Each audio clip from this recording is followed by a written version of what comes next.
Good morning student. SST के online class में आपका स्वागत है। इस समय हम लोग इतिहास के प्रथम अध्याय में यूरोप में राष्ट्रवाद का उदय पढ़ रहे हैं, जिसके अंतर्गत हम लोग फ्रांस की क्रांति और उसमें नेपोलियन के उत्कर्ष के बारे में पढ़ रहे हैं कि किस तरीके से शासक और शासन वर्ग की कमजोरी का लाभ उठाकर नेपोलियन सर्वप्रथम फ्रांस का प्रथम काउंसिल बना और अपने सुधारों और युद्ध प्रेमी की छवि के कारण वह जनता में काफ़ी लोकप्रिय हुआ और बाद में वह फ्रांस का राष्ट्रपति बन गया। उसने बहुत सारे सुधार किए। प्रशासनिक क्षेत्रों में उसके सुधार की काफ़ी प्रशंसा होती है, जिसे हम लोग नेपोलियन संहिता या नागरिक संहिता के नाम से जानते हैं। आगे हम लोग पढ़ेंगे कि किस तरीके से राष्ट्रवादी आंदोलन ने जब अपने शबाब पे हुआ, उस समय देश के अन्य क्षेत्रों में भी राष्ट्रवादी आंदोलन या कह सकते हैं राष्ट्रीय राज्यों का उदय होने लगा। इसी बीच में जर्मन चित्रकार कार्ल कैस्पर फ्रेटेज ने भी अपने विचारों को व्यक्त करने के लिए एक स्वतंत्रता का वृक्ष लगाया। ये चित्र है, देखिए, जिसमें जेविक्रेन शहर में एक वृक्ष का रोपण का चित्र किया था। इस चित्र में दर्शाया गया है कि किस तरीके से फ्रांसीसी सेना इस शहर पर अपना अधिकार जमाना चाहती है। इस चित्रकार ने यह भी दर्शाया है कि फ्रांसीसी सैनिक नीली पीली सफ़ेद पोशाक पहनकर शहर में तमाम तरीके के दंडात्मक या दमनात्मक शासन या समाज कार्य कर रहे हैं। जैसे कोई किसान की गाड़ी को छीन रहा है, कुछ युवा महिलाओं को परेशान कर रहे हैं, तो कहीं पर किसानों को उनकी अधीनता स्वीकार करने के लिए घुटनों के बल पर बैठाया जा रहा है। ऐसे में स्वतंत्रता का वृक्ष रोपा जा रहा है। उस पर लगी पट्टियों जर्मन भाषा में लिखा, जिसका हिंदी अनुसार इस प्रकार है: हमें स्वतंत्रता और समानता ले, यह जो मानवता का आदर्श रूप है। ये फ्रांसीसियों के इस दावे का व्यंग है। फ्रांसीसी ने क्रांति का में समानता, स्वतंत्रता और बंधुत्व का जो नारा दिया था, वो जर्मनी और अन्य देशों को जब नेपोलियन ने अपना वो उपनिवेश बनाया, वहाँ पर ये सारी बातें व्यंग्यात्मक या हास्यास्पद लगती हैं। ठीक है ना। फ्रांसीसियों की, ठीक है, जिन क्षेत्रों में जाते हैं वहाँ वो राजतंत्र का विरोध करते हैं और मुक्तिदाता बन जाते हैं। नेपोलियन द्वारा जिन क्षेत्रों को जीता गया, वहाँ के स्थानीय नागरिक भी फ्रांसीसी सेना के प्रति मिली जुली प्रतिक्रियाएं थीं। प्रारंभ में अनेक राज्य जैसे हाईलैंड, स्विट्जरलैंड तथा साथ में एक ऐसा जैसे मेंज, मिलान, ब्रुसेल्स और वारसा में फ्रांसीसियों का स्वागत एक स्वतंत्रता के उपहार के रूप में किया गया। एक चित्र भी बनाया गया। इस रायलैंड डाकिया लाइप्सिग से आते हुए एक चित्र दिखाया गया है, जिसमें यह क्या है, अपने सारे कागज पत्र गिरा देता है। यह क्या है, यह नेपोलियन के 1813 में लाइप्सिग की लड़ाई में हार कर जो आया है, उसी को दिखाया गया है, जिसमें कोई डाकिया अपने जब उसका बैग खुल जाता है तो उसके सारे कागज पत्र गिर जाते हैं। ठीक उसी तरीके से 1813 के लाइप्सिग की लड़ाई में जो क्षेत्र, जीते हुए क्षेत्र नेपोलियन हार जाता है, उन्हीं क्षेत्रों को दर्शाया गया है। ठीक है ना। परंतु उत्साह जल्द ही दुश्मनी में बदल जाता है। यह स्पष्ट होने लगता है कि नई प्रशासनिक व्यवस्थाएं राजनीतिक स्वतंत्रता के लिए अनुकूल नहीं हैं।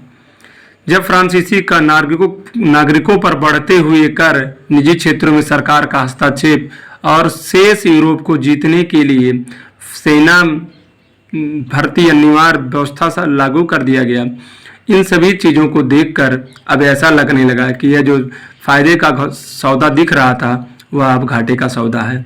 इसके कारण लोगों में रोष उत्पन्न होने लगा।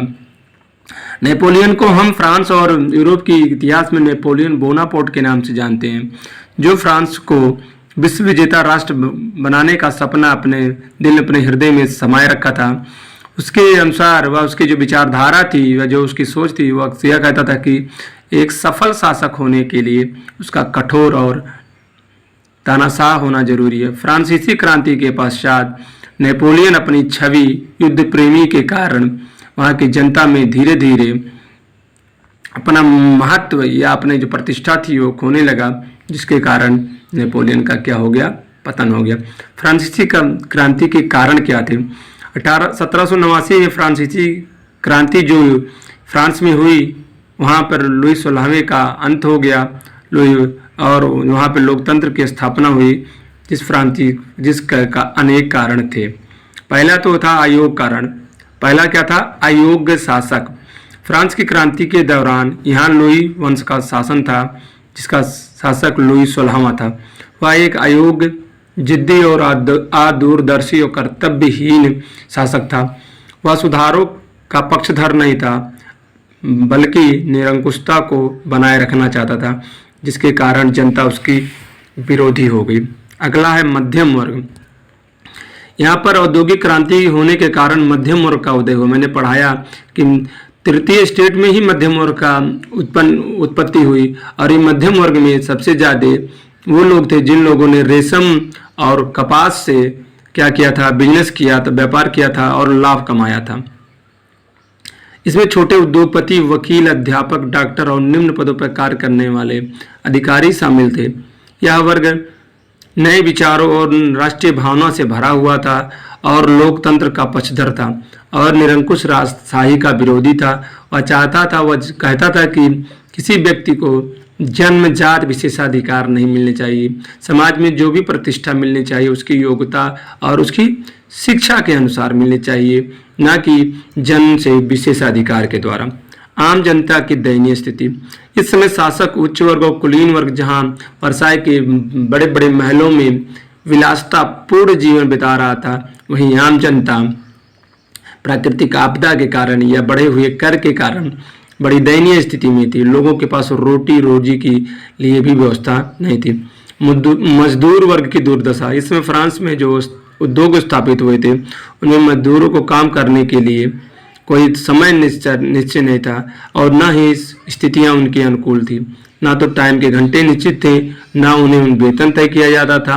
अगर कोई मजदूर दुर्घटनाग्रस्त हो जाता था तो उद्योगपतियों द्वारा ना उसे मुआवजा दिया जाता था और ना ही उसे स्वास्थ्य की कोई सुविधा मुहैया कराई जाती थी, जिसके कारण मजदूर वर्गों में भी काफ़ी असंतोष था और अवसर मिलते ही यह वर्ग भी क्रांति का पक्ष लेने लगा।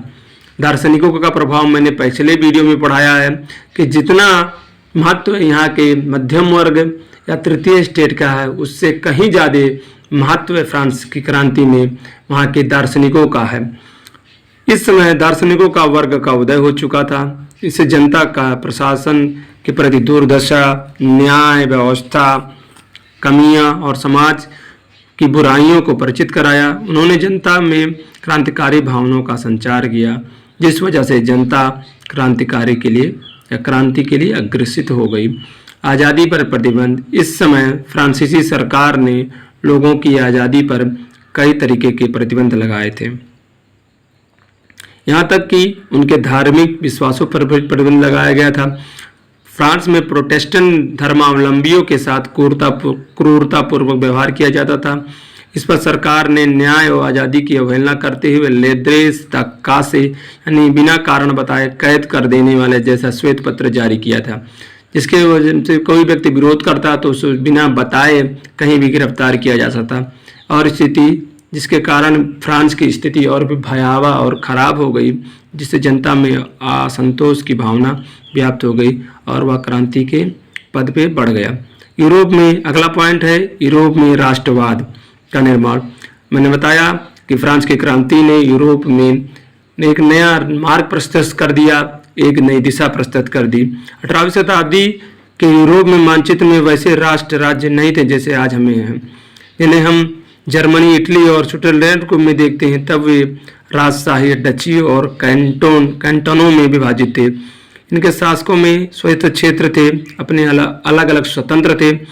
पूर्वी और मध्य यूरोप निरंकुश राजतंत्रों या राजाओं के अधीन थे। इन क्षेत्रों में तरह तरह के लोग निवास करते थे। वे अपने एक समूह एक पहचान, एक समान या संस्कृति में भागीदार नहीं समझते थे। वो प्राय अलग अलग भाषाएं बोलते तथा भिन्न भिन्न जाति समूहों के सदस्य थे। इन तरह तरह के समूहों को परस्पर बांधने वाला सिर्फ सम्राट के प्रति ही निष्ठा थी। उदाहरण, ऑस्ट्रिया हंगरी पर शासन करने वाला हैब्सबर्ग साम्राज्य कई क्षेत्रों और जनसमूहों को जोड़कर बना था। इसमें एल्प्स के टिराल, ऑस्ट्रिया, सुडेनलैंड जैसे क्षेत्रों के साथ साथ बोहेमिया क्षेत्र भी सम्मिलित था, जहाँ के कुलीन वर्ग में जर्मनी भाषा बोलने वाले ज़्यादा थे। हैब्सबर्ग साम्राज्य में लंबार्डी और वेनेशिया इतालवी भाषा प्रांत की भी सम्मिलित थे।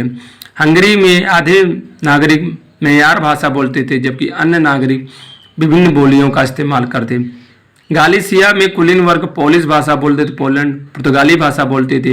इन प्रभावशाली समूहों के अतिरिक्त हैब्सबर्ग साम्राज्य की सीमाओं के भीतर ज़्यादा संख्या में लोग कृषि करने वाले थे और नागरिक गुलाम की अवस्था में रहते थे।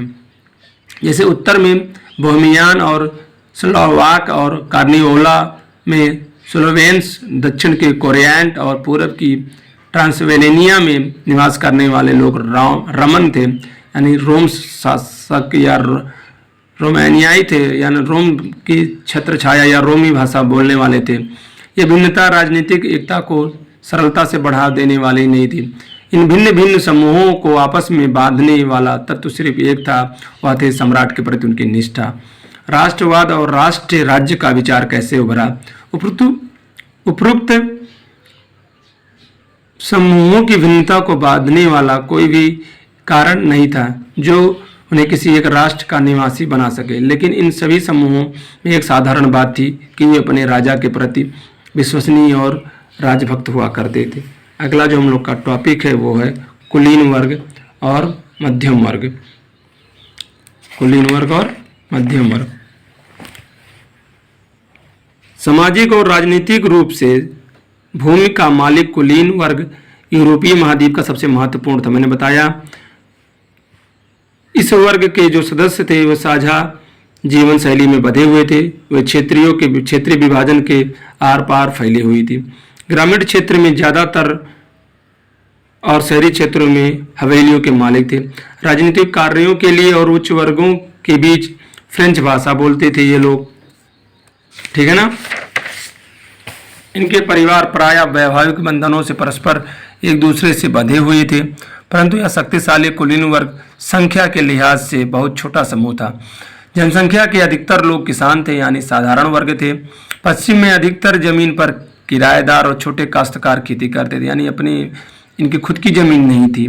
जबकि पूर्वी और मध्य यूरोप में विशाल भूमि जागीरदार विभाजित थे, जिस पर ये भूमिदास द्वारा खेती करवाते थे।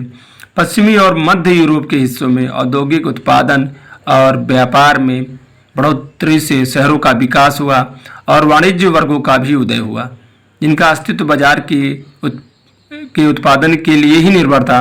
इंग्लैंड में औद्योगिक क्रांति 18वीं शताब्दी के दूसरे भाग में, फ्रांस और जर्मनी में भी यह क्रांति 19वीं शताब्दी के द्वारा आरंभ हुई थी। इस प्रक्रिया के फलस्वरूप एक नया सामाजिक समूह अस्तित्व में आया, जिसका नाम था श्रमिक वर्ग। इस क्रांति के कारण संपूर्ण अर्थव्यवस्था से समाज के नागरिकों का स्वरूप ही बदल दिया और इसके सामाजिक बदलाव के द्वारा एक नया वर्ग उत्पन्न हुआ, जिसे हम लोग मध्यम वर्ग या मिडिल क्लास के नाम से जानते हैं। इसमें शिक्षित और उदारवादी वर्गों का रूप सबसे ज़्यादा सम्मिलित था और यही राष्ट्रीय एकता के विचारों को पनपाने का या जन्माने का काम किया, जो कुलीन वर्गों के विशेषाधिकारों का विरोध किया और विरोध करने का प्रारंभ किया। अगला हम लोग का जो टॉपिक है वो है राष्ट्रवादी राष्ट्र के क्या मायने थे। इसे हम लोग अगले वीडियो में पढ़ेंगे। धन्यवाद।